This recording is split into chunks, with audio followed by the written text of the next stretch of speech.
Why do individuals behave less kindly and maybe even rudely when they are driving? Let's discuss the intriguing topic of how driving may turn ordinarily sensible people into, well, assholes. Most urban dwellers routinely engage in driving, and it has become an essential part of our everyday lives, especially in car-centric, car-infested metropolitan areas. But have you ever questioned why some people drastically behave differently when they get inside their cars? Let's look at the few causes of this fascinating occurrence.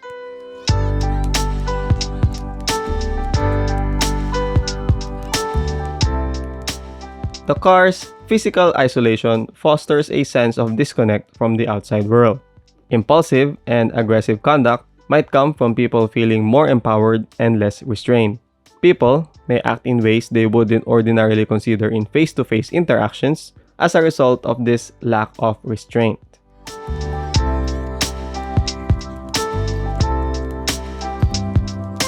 Driving may be stressful, especially when it's congested or you're running behind schedule. People may feel more stressed and frustrated when they are in irritating circumstances, such as getting cut off or stopped in traffic. One's tolerance for inconveniences may decrease as a result of this emotional stress, and aggressive conduct may develop as a means of coping.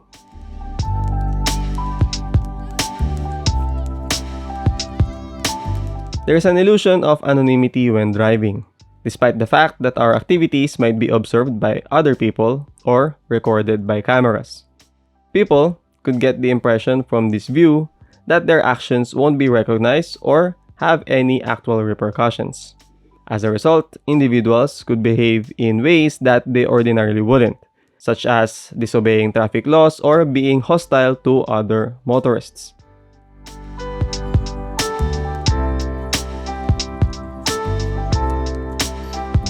Numerous cognitive biases might affect how we behave when driving since they are common in human brains. For instance, when someone drives recklessly, we tend to blame them for having personality flaws while rationalizing our own reckless driving as a reaction to the conditions around us. The vicious cycle of blaming and animosity on the road may be exacerbated by this partial reasoning.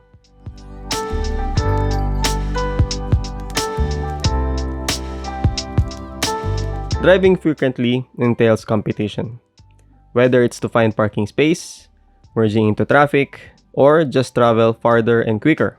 Individuals who are driven to establish their superiority on the road may act aggressively as a result of their competitive attitude. The me-first mindset puts one's needs before others, which can result in tensions and disputes.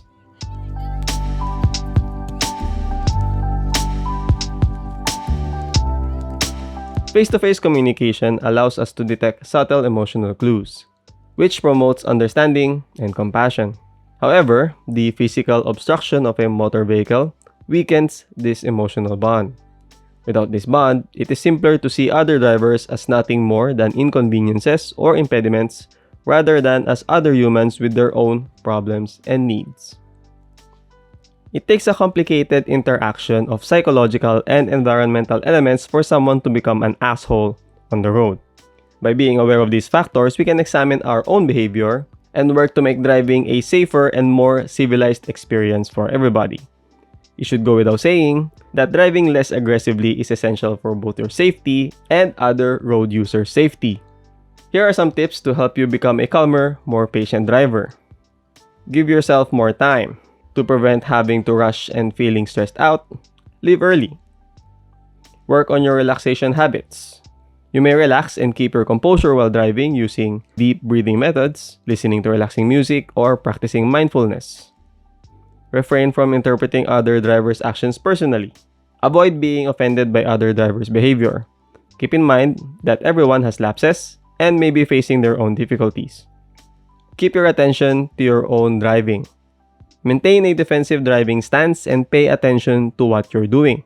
Being preoccupied with the activities of other motorists may cause distraction and frustration. Practice courtesy and empathy by utilizing your turn signals, allowing merged traffic, and giving way when necessary. You can show consideration and respect for other motorists. Empathy may lessen rage, and make driving a more enjoyable experience. Proper distancing. Maintain a safe distance behind the car in front of you. This decreases your likelihood of acting impulsively by giving you more time to respond to unforeseen circumstances. Avoid aggressive driving behaviors such as tailgating, excessive honking, rude gestures, and road rage. Instead, concentrate on keeping a cool, collected demeanor. Patience is a virtue. Recognize that driving entails inconvenience and delays in traffic. Remind yourself that losing your temper or being agitated won't make things better and can make them even worse. Take breaks as necessary. If you notice that your frustration or rage is growing, stop in a secure area and take a brief break. Before continuing your journey, stretch your legs, take a breath of fresh air, and gather your thoughts. Keep in mind that individual behavior sets the tone for establishing an environment of responsible and courteous driving. You make everyone's driving experience safer and more enjoyable by maintaining a calm and patient demeanor. Remember, drive with patience, empathy, and respect. Thank you for watching.